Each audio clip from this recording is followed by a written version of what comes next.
আগামীতে এইভাবেই বাড়ি তৈরি হবে।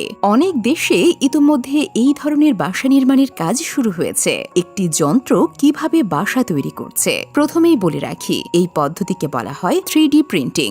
এই বিশাল 3D প্রিন্টার যন্ত্রের মাধ্যমে আপনার বাসার ডিজাইন সেট আপ করা হবে। এরপর যন্ত্রটি নিজে একের পর এক কংক্রিটের স্তর বসিয়ে পুরো বাসা তৈরি করবে। এর জন্য কিছুটা সময় লাগবে। 3D প্রিন্টেড বাসা তৈরি করতে শ্রমিকের প্রয়োজন হবে না, মাত্র 3 জন দক্ষ মানুষ হলেই যথেষ্ট।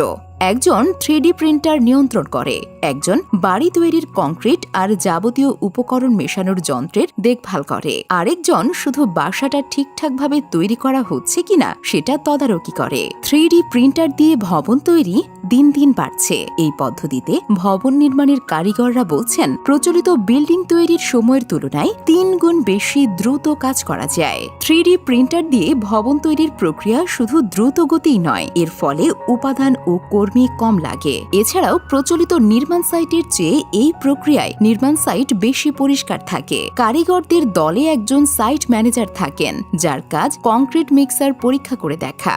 বাড়ি বা ভবন নির্মাণের সময় দুটো দেওয়ালকে একসঙ্গে লাগিয়ে রাখতে অ্যাঙ্কর বসানো হয়। সাইট ম্যানেজারের সহকর্মী কম্পিউটারের স্ক্রিনে 3D প্রিন্টারের দিকে নজর রাখেন। তবে প্রশ্ন হচ্ছে, 3D প্রিন্টার কিভাবে বুঝতে পারে যে তাকে কি প্রিন্ট করতে হবে? স্থপতি প্রথমে ভবনের নকশা তৈরি করেন।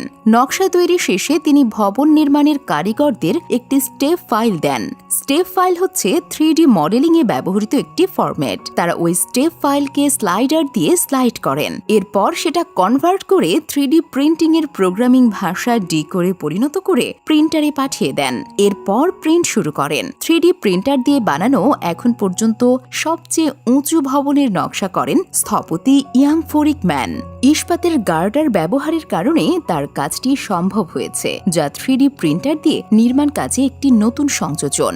ফোরিকম্যান বলেন, এই পদ্ধতিতে বিশেষ আকর্ষণের একটি দিক হচ্ছে আপনি চাইলেই নির্মাণ পদ্ধতি নিয়ে পরীক্ষা নিরীক্ষা করতে পারেন। স্থাপত্যের সাধারণ নীতিমালার মধ্য থেকে কি কি নির্মাণ করা যায় তা দেখতে পারেন। অন্য প্রযুক্তি ব্যবহার করে সেটা সম্ভব নয়। 3D প্রিন্টার দিয়ে নির্মাণের সময় সাইড ম্যানেজারকে কিছু কাজ হাতে করতে হয়। বিশেষ করে প্রিন্টার যেখানে থামে সেখান থেকে কাজ শুরু করে তাকে হয়তো সেখানে কিছু জিনিস ঠিক করতে হতে পারে। এমনভাবে একজন সাইট ম্যানেজার 3D প্রিন্টিং এর সম্পর্কে বলছেন, আমার মনে হয় না আমি আর প্রচলিত নির্মাণ শৈলীতে ফিরে যাব। আমি বিশ্বাস করি যে 3D প্রিন্টিং এর প্রসার আরও বাড়তে থাকবে। এমনটা হলে আমি 3D প্রিন্টিং এই থাকব। এই কথাটা সত্যি করতেই যেন 3D প্রিন্টার দিয়ে ভবন নির্মাণের বিষয়টি ক্রমেই পরীক্ষামূলক পর্যায় থেকে বাণিজ্যিক পর্যায়ে চলে আসতে শুরু করেছে।